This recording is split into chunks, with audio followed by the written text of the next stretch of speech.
Excited for another week back at the Fireside Chat with the Grateful Giraffes. Today we have Isaiah Orlen. That's how you pronounce it, correct? That's the right. Yeah, Close enough. Well, you'll correct me if you need. Okay, it's perfect. perfect. And today we're really going to be talking about building a brand from the ground up, but taking into account the modern world in which we live and how that's changed the approach to building a brand. Isaiah, thank you so much for joining, and would love to hear your personal story and background before we dive into the meat. So I'll hand it over to you. Sure, thanks, Max. So I got started in the brand space really on the hospitality side.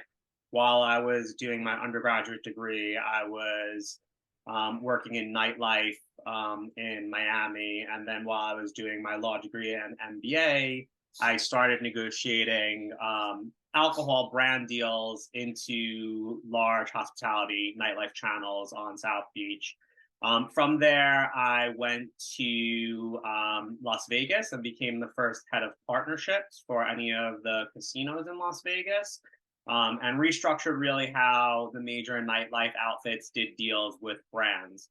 Essentially, traditionally, partnership marketing in the integrated resort space was based on nothing. It was more about procurement, or if brands were doing, prize deals with casinos. And when I got there, I really took a look at how procurement, casino marketing, all the different departments really worked with the brands we worked with externally, and removing those brands from vendor-vendee relationships into partnership marketing relationships, starting primarily in the alcohol space, meaning that how do we cross market through stores? How do we cross market through social? We're selling room product, they're selling alcohol.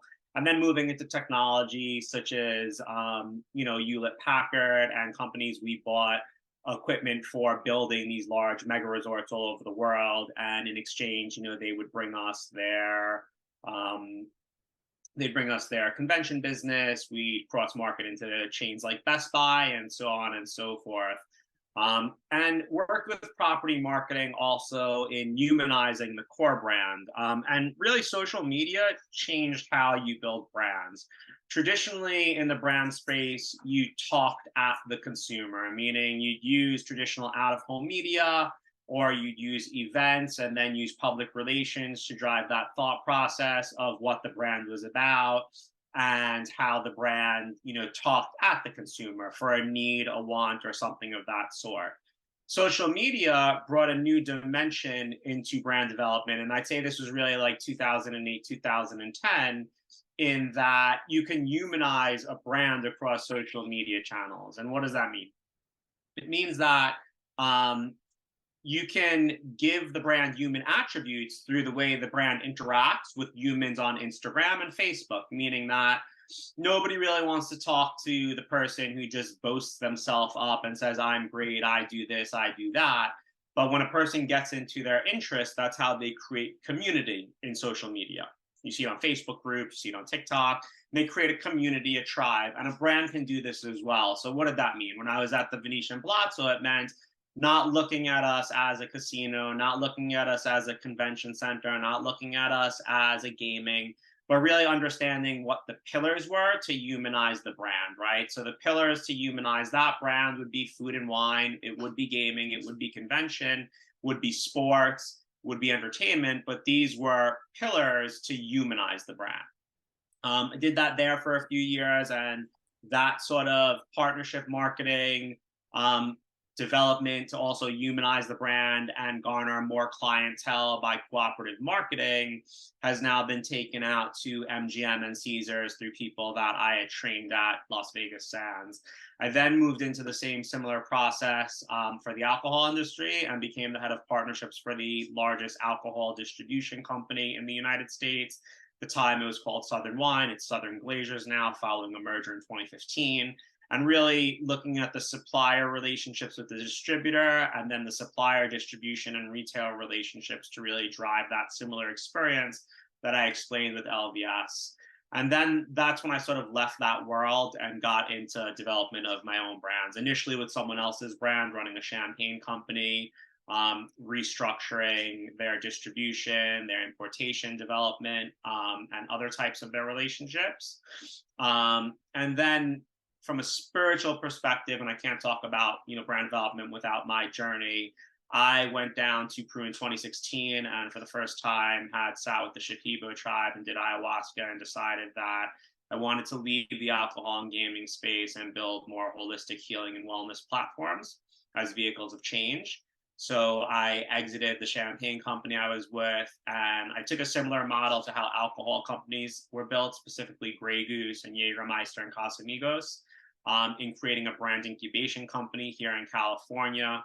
My older siblings were executives in the legal, financial, and engineering world, left their jobs. We created 3 brands here in the California market and then launched them. Unfortunately, we launched them the week of lockdown, worked with designers from Nike. We had success launching them, but obviously COVID had changed things.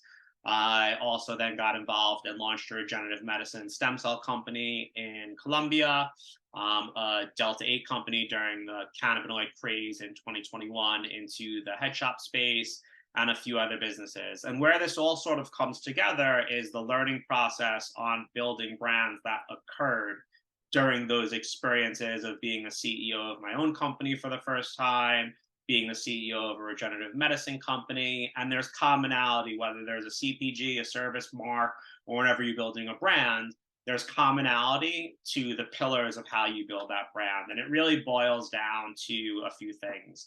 We spoke about the brand humanization and understanding what the pillars of your brand are, understanding what the emotional connection to the community, also the functionality of the brand, right? Because it has to do what it's going to do. If you're selling alcohol, the juice has to work. It can't just be the story. We're seeing that right now in celebrity brands, the failures and successes, right? You see with the Rock's brand that it's had great success, where you see with Kendall Jenner's brand, it has not 818. Why? Because the juice is not good in the bottle and there's not authenticity to her using the brand, which is a separate discussion of celebrities I'll get to in a sec here. So you have this brand humanization, brand development pillar. Then you got to really dig into the supply chain pillar, right? And you need to understand your supply chain top to bottom, who you're buying from, who's assembling it, who your contract manufacturers are, whether you own the supply chain, which most brands, that's not a feasible thing to do or a smart thing to do. And also understanding the costing along that, with the Grateful Giraffe, such as a product like the cacao you just launched, your MOQs were low at the beginning. You're not going to base a future capital raise on what your MOQs were at the beginning. We all know there's a break point where your MOQs, there's a margin you're trying to get to. So when you're doing your MVP product on that supply chain, you need to take into these things account. There's going to be breakage on the cost. There's going to be formulation costs. But ultimately, you need to look at, okay, what's my monthly number of units going to look like when I ramp this thing up in 12, 24, and 36 months, so I could understand how I'm ordering, what the margins are, where all of these things occur, right? Because not in the supply chain as well, you're going to have to think about how the product's getting to market, right? Now, there's a number of other things in that supply chain that become problematic and become obstacles you need to think about immediately as well. Clearly, project management, which I did not really care too much for, but my sister-in-law ran global products for Motorola, so she schooled me very quickly when we were building the business. If your parts are showing up at the wrong times for manufacturing, your storage costs go up, the cost of the product goes up, the shipping of the product, the factory might not be ready to build the product if the parts show up late. So there's all these timing issues of getting the product, the parts to the product, to the distributor, whether that distributor be in a regulated industry such as cannabis or alcohol, or you're going to self-distribute and it's a DTC model, the 3PL. All of these timing issues still have to fall into your financial thought process when you're building the company. And that's really just the icing on the cake on the supply chain. You then have to also think about your legal, financial, and accounting needs when you're setting up a business. And really, you think about legal into like 3 corridors. I'm a lawyer as well. I don't practice. But really, we're thinking about, three aspects of legal when you're building a brand. Your corporate forms, obviously the ownership and how you split the company up. I've seen this issue, especially in the cannabis Delta 8 space, numerous times where the IP wasn't held in the right companies. It leads to lawsuits. The partners didn't have the right operating agreements, and then the brand blew up and there was an acquisition opportunity, which was predated by a lawsuit. And that messed up the acquisition opportunity. So that's like the corporate form side of it. You'll also want to think about, corporate forms like your employee agreements, your independent contractor agreements, because you're not just building a brand here, remember, you're building a company. And those agreements that you're going to need on the daily, mutual non-disclosures, non-circumvents, protection agreements that, yes, everyone, the legal is a cost center. It's something that people generally don't want to talk about, but you'll pay more in the long run if you don't think about it in the short run. Regulatory, incorporating the business, the necessary licensings that you'll have to figure out and go forth, whether that's in cannabis, alcohol, or other regulated industries, and intellectual property, trademarks, and as we mentioned, where the IP is held. So it's really those three things. And then we spoke about the operational needs, accounting, and the banking needs and all of those other types of needs that fall into this legal, financial, and operational side. Look, the brand won't exist and won't run if you don't think about these things at the beginning. It's a great concept to want to have a brand and build a brand, but once again, you're building a business. Yeah. And then lastly, sales and marketing, what that's going to look like, right? So all of this is going to get down to like internal, external partner conversations. And all of this is about strategic partners, right? Are you building internal teams for your sales? Are you looking to external brokers? Are you looking to third parties?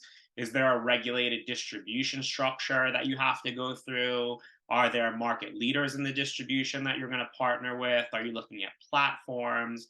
And then how are you going to market the brand through those platforms, through the communication, through the social?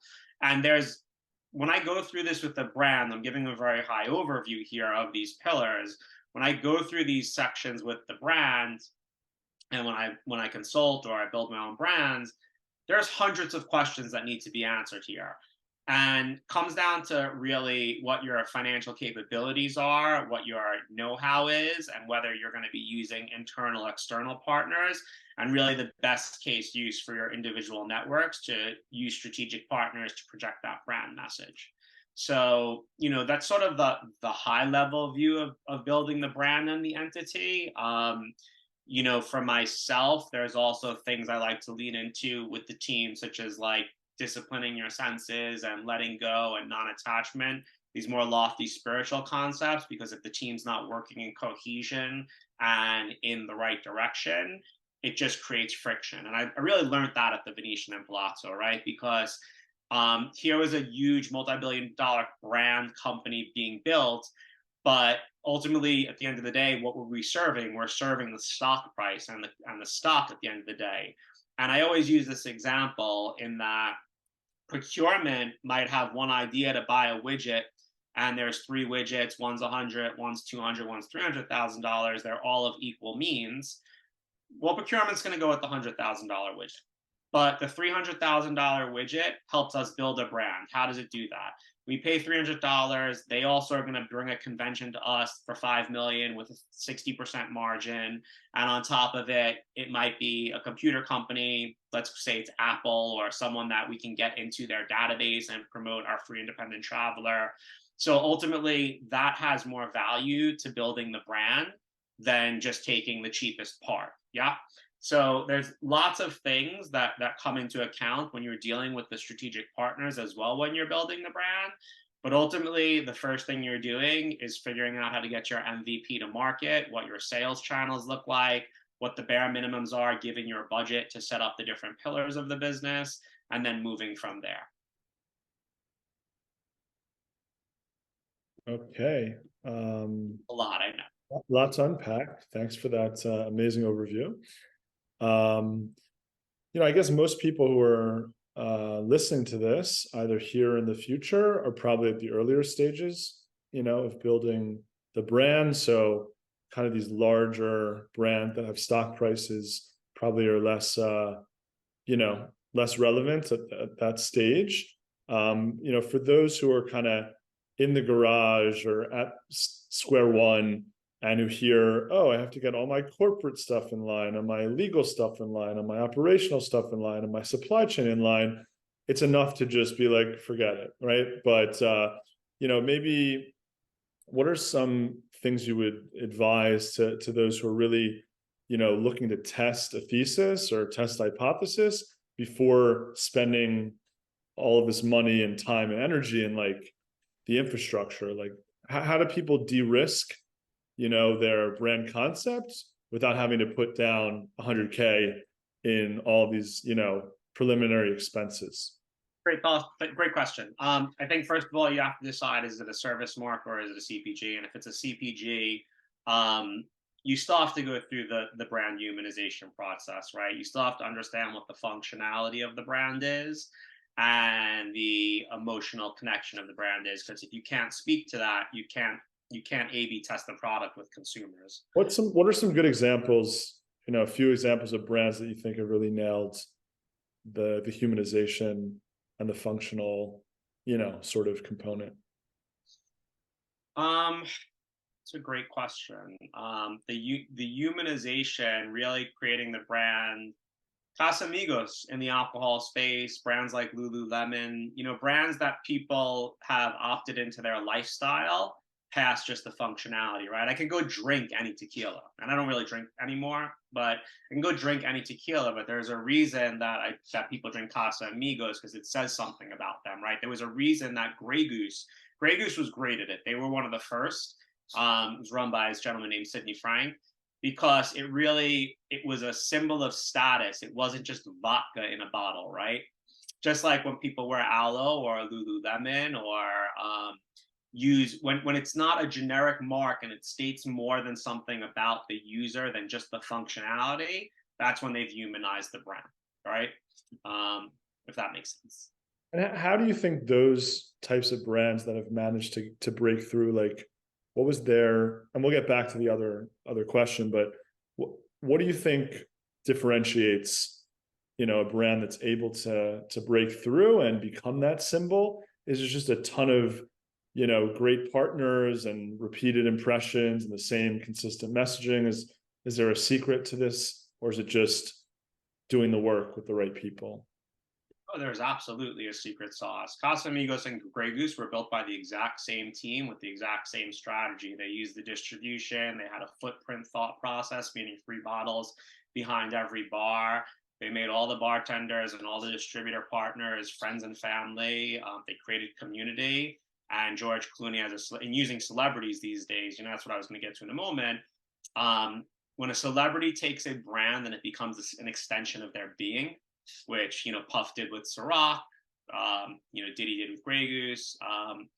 Diddy did with Ciroc, and the other gentleman did with Casamigos. It's easier to humanize it that way, right? Because it's an extension of someone's lifestyle that people are already radiating towards and gravitating towards. It just gets into what lifestyle that you're going after. Obviously, aloe stands for air, land, and ocean. What most people don't understand about aloe, why aloe exploded, was because they are the contract manufacturer. It's actually owned by Bell and Canvas. So it's not just about, the brand all the time. It's what aspects of what we spoke about, where the strategic partnerships are along that supply chain that can accelerate your growth, whether it's a strategic partner that might own a piece of it, or it might be outside capital that's coming in, that maybe it's a public relations firm, maybe it's a marketing firm, maybe you're launching a drink like, Prime, which Logan Paul, and they just launched with Congo Brands, where Congo Brands is a huge contract manufacturer for the drink space, the beverage space. They throw Logan Paul in it and they automatically have 220 million followers. Now I can make the argument that brand is actually all sugar and not really a health brand, but because of the breadth of his experience on social media, it's been seen as a health brand, and it had a huge market penetration. Liquid Death is another great example, of really, monopolizing the sports world. They're all sort of following Red Bull's cue, let's be honest.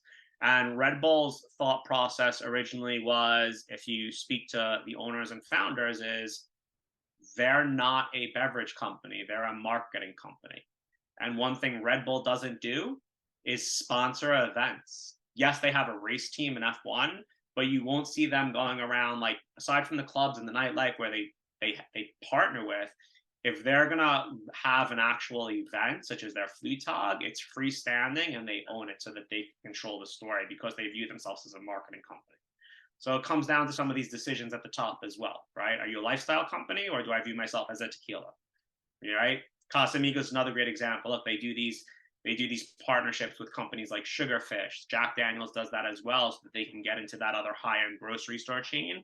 What does that do? These Sugarfish gummies now they're in two sections with the brand. They're in the alcohol section and they're in the high-end gummy section, right? So there's all these things. Strategic partnerships are a great way to build brand awareness into sectors that you traditionally would not be in. Yeah, beautiful, beautifully said. Now let's just go back to that initial question of testing, your hypothesis and de-risking it before going full steam into cost. Yeah, we that was sort of the plan with Canafame. I mean, we did go full steam to cost, but we also had the ability to build the team out because we worked for free. We're all executives and we worked for free for 2 years, but there was an opportunity to raise money to go wide at the beginning and we chose not to. Why? Because we looked at an event like Hall of Flowers and the thought process was, here's an event in California. There's still a nascent market. There's not going to be a ton of brands there. It's going to cost us X. And really you're talking about, your MVP strategy, figuring out like one SKU to look at and where can I go test it with people that are outside my personal network. It's difficult testing with people that have an emotional connection to you because they want you to win and they're not going to be hypercritical of the situation. You really want to be hypercritical. So if you can throw out the cost considerations on your MOQ and really get that out of your head and be like, look, I'm just going to go build 1,000 units. I don't give a shit what it's going to cost. I just want to build 1,000 units this way to see where the problems persist and then go test that with the consumers. You can do that, right? But once again, depending on how you're distributing the product or service to your consumers, you're going to come up with roadblocks because you can't do that in alcohol. You can't do that in cannabis, right? It's just you have to go through certain legal routes to get there. Yeah. For us, I'm just curious to get your take in that, we are developing intellectual property with the Grateful Giraffe symbol. That being said, which products and which services we tag and brand and launch is still very much, an open discussion. So I'm just curious to get your take on that type of structure where you kind of have the IP, but you could take it into a bunch of different markets. Like, how do you evaluate where to focus? You de-risk the structure through strategic partners who are in the pillars that you're aligned with.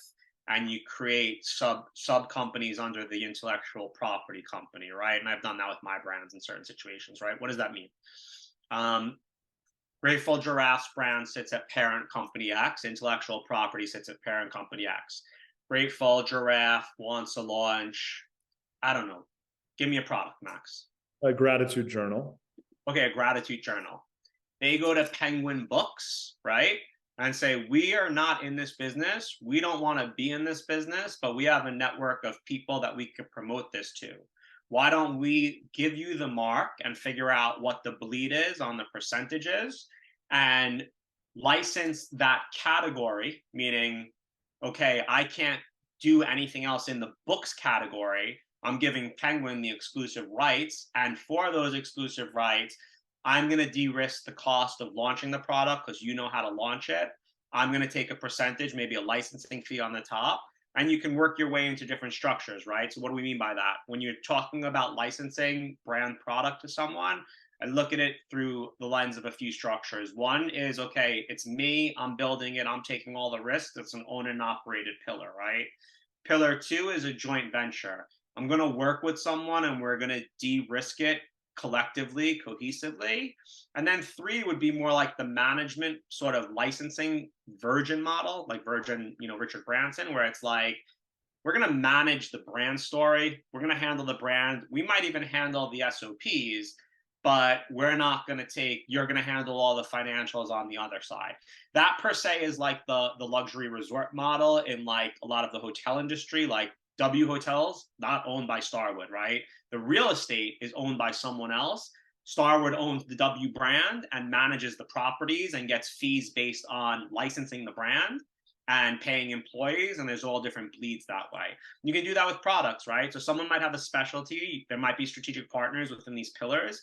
You might have a really strong brand IP. And then you start looking and saying, okay, like we don't want to take the risk in that category. You have the know-how in that category. We have the Mickey Mouse logo. Like let's talk turkey. Let's talk deal. Ultimately, the brand is increasing their valuation through all these profit streams because at the end of the day, the goal is to sell the mark. It's not about selling the categories, right? I don't really care about the categories, right? Like I can go build a factory somewhere once I buy something, or I might be a foods or an alcohol company that has my own factories, but I'm going to buy the mark and the formulation. So as long as you're retaining the mark and the IP at the top, you're always driving the value back up to that. And if a pillar fails, you don't have the risk of that failure in that, yes, the pillar itself failed, but it shouldn't affect the mark. You don't have the risk of the inventory spoilage, or if you built buildings, or if someone has factories, you get rid of all that risk. You really want to be asset light if you're going into brand IP modeling. Right, right. And how do you manage the reputational risk of, you know, someone taking the mark and then not doing a good job of executing the business? Legal. Can you share more? Yeah, I mean, your contract is your worry box, right? So you have to think into, you know, look, I didn't practice legal for a reason. I'm a member of the Florida bar because it's an art to actually craft the right contract, and no more of an art than intellectual property, in my opinion, because it's a whole separate study of law. You know, so you put checks and balances within the contract. You also make sure that your project manager, your standards division, whatever that might look like, has oversight on before things are launched in the contract, things like this. You can't burn off all the risk when you bring on strategic partners, ultimately by giving up control of certain aspects, but you can get a lot of the risk pulled away if you're smart about it, right? Really comes down to how the partner is going to market the item, how the build, and where you have those audit rights based on the contract, right? Now, you can get into a situation with a strategic partner that just popped into my mind that can be problematic for the brand, is if they have a competitive set type SKU and they're just looking to expand their portfolio. Might not be the right strategic partner, because you don't want to be creating a partnership with someone who's basically in the back of their mind being like, if I create a partnership with this person, I could limit how much inventory that they do while building the category bigger. Yeah. And really pushing my brand to the forward market, right? So getting into business with the right strategic partner and really holding the relationship, it's a marriage, right? Once you get into that relationship, the divorce can be very difficult. So you have to be really clear on what that marriage looks like and contract out properly. And more importantly, have the right emotional vibe. Make sure that they're right on the same wavelength with you as well. Yeah, that's gold. Thank you for that. You know, earlier you mentioned celebrities and kind of, you know, launching different products with celebrities and or influencers, and just would love to hear your perspective on when's the right time. You know, what's the right approach to like those types of partnerships? What has your experience been like? What could you advise those who are starting to wrap their heads around it? Yeah, so traditionally the equity of the experience was with the brand, right? So traditionally when I got started, what would we do? We'd launch a brand, we'd have a bunch of events, the celebrity would come, they get paid their endorsement fee. This was pre-social media, and we'd use the hit in OK Magazine and People and all these magazines to garner attention, right? But celebrities now have these tremendous platforms. If you take the Kardashians, for example, we mentioned them before. They have 3 times as many views as the Super Bowl with one Instagram post, right? The Rock has 300 million followers. His tequila's, you know, and it was the right price point, right? my feeling on celebrities, or the Mr. Beast right now, doing Mr. Beast, the candies and all this other stuff. The name of the brand is slipping my head. The celebrity, in my opinion, if it's truly a brand partnership and they're going to be an owner in the brand, an equity owner in the brand, they need to have financial skin in the game at this point in the game. That's how I feel about it, because if they don't have financial skin in the game, it just becomes another product. You're giving them equity for whatever the rub might be. Now, regardless of if they have financial skin in the game, or if they have to, or if they are just getting the equity for doing certain things, everything needs to be contracted out. The minimum of what your expectations of them, social media, appearances, needs to be written out, because it might become a side project. The hope is that they're going to go above and beyond what they want, because they make money with every unit sold, but that's not always the case, right? Control factors, like if they don't have expertise in the space, like once again, all of that stuff needs to be contracted out and stated at the beginning, like what everyone's roles and responsibilities are. And I would never use their name on the actual, like, if you're going to use the name, like, I like how Casamigos did it, but because George Clooney and Randy Gerber were part of the story, they signed their name on the back of the bottle. But putting someone's name on the brand creates multiple problems, in my opinion. One, it creates a problem that should anything go awry with the celebrity, that the brand automatically dies, right? And two, like, I build brands for acquisition, man. Like, if you attach a celebrity name, there's not an acquisition to it. It just won't happen, because the celebrity has to be involved with the brand until the brand lives out its product lifestyle, which is like not what we want to happen, right? So, I think celebrity deals, I've said this for the last 15 years in the space, like even when it wasn't popular, I've always felt that celebrities most of the time can be the right move. I mean, look at Roger Federer and On Running and what's happened there. That's tremendous success. But he's an investor, first, before he's a celebrity, right? Yeah.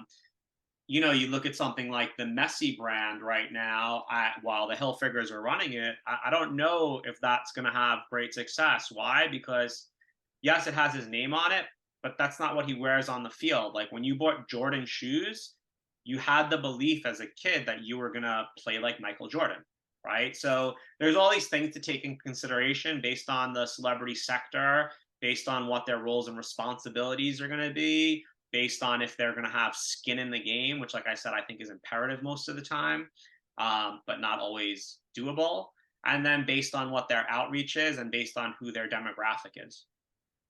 And then the approach of these different celebrities, is it always through like some sort of management company? Should you reach out on Instagram? What's the right way to engage, these different partners? I mean, if you can go direct, that's always the best way in any situation, right? For me, like, I grew up in the alcohol business and working in nightlife, and I like relationships, right? So if I can get to them direct, now that might not say that might mean that they still might put a manager in there, right? But unfortunately, with the structures in Hollywood, even in the new influencer market and these platforms, is you end up with this game of telephone of what actually is being said, and also, the pie is going to get cut up more ways.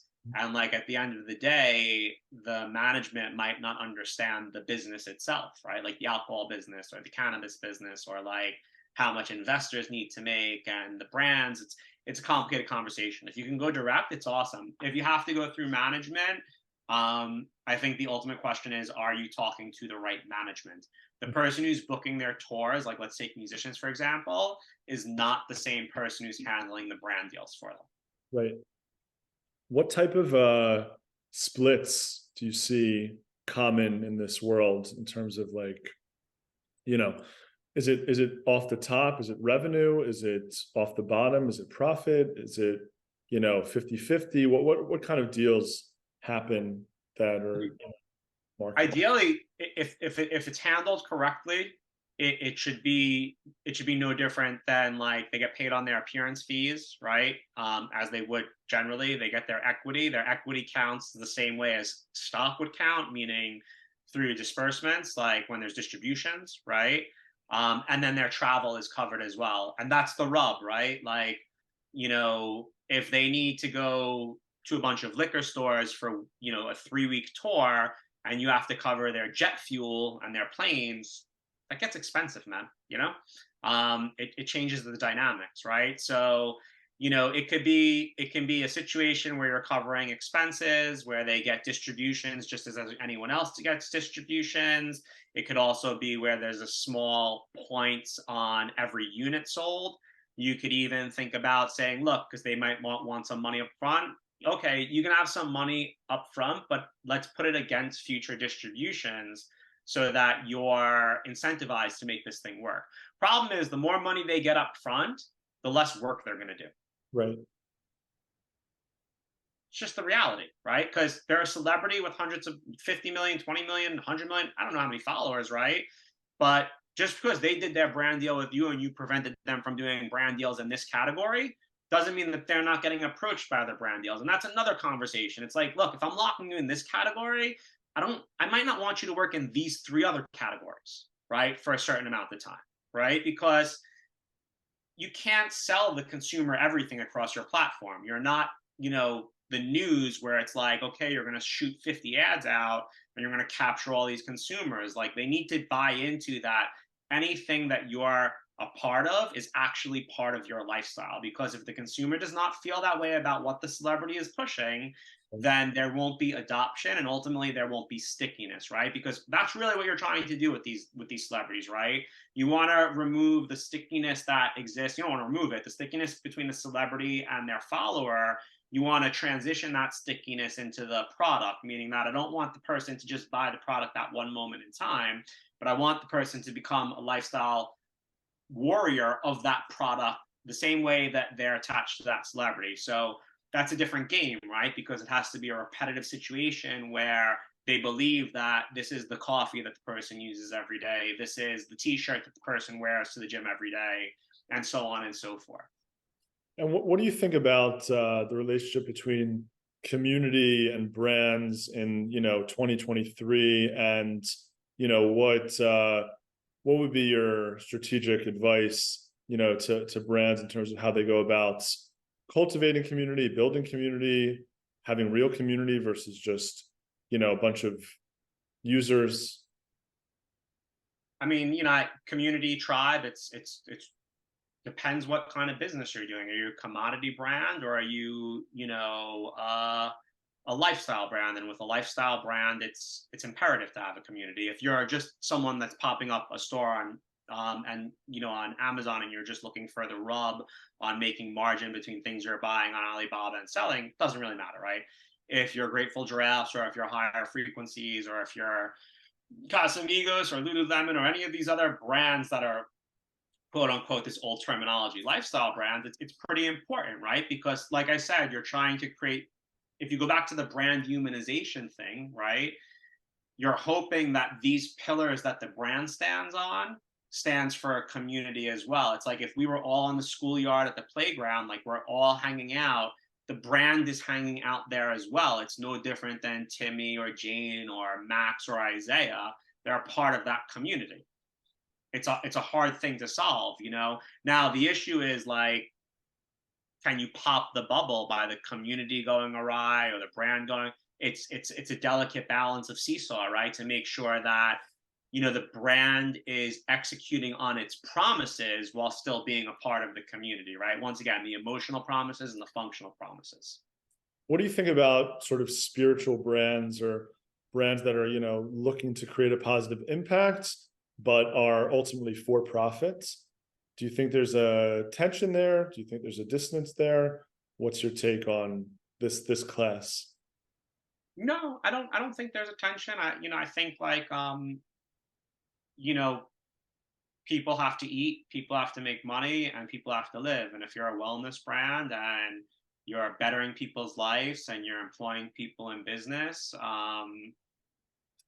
I think where you get into an issue, and I'll say it here, is that in the wellness and spiritual place, there's just a lot of charlatans who aren't practicing what they preach, and then they're launching brands. And to me, that's like, and you can be in the regular brand space or a service mark. I'll give you an example. Yeah. the CEO and founder of the largest alcohol distributor in the country. I was driving around with him 15, 20 years ago. At the time, they had 10,000 employees, and we were chatting. They have 25,000 employees now, and he said to me, he goes, I have 10,000 employees. Do you know what that means? And I said, nah. He goes, I said, I have 10,000 employees. He goes, no, it means I have 40,000 mouths to feed and worry about. Right.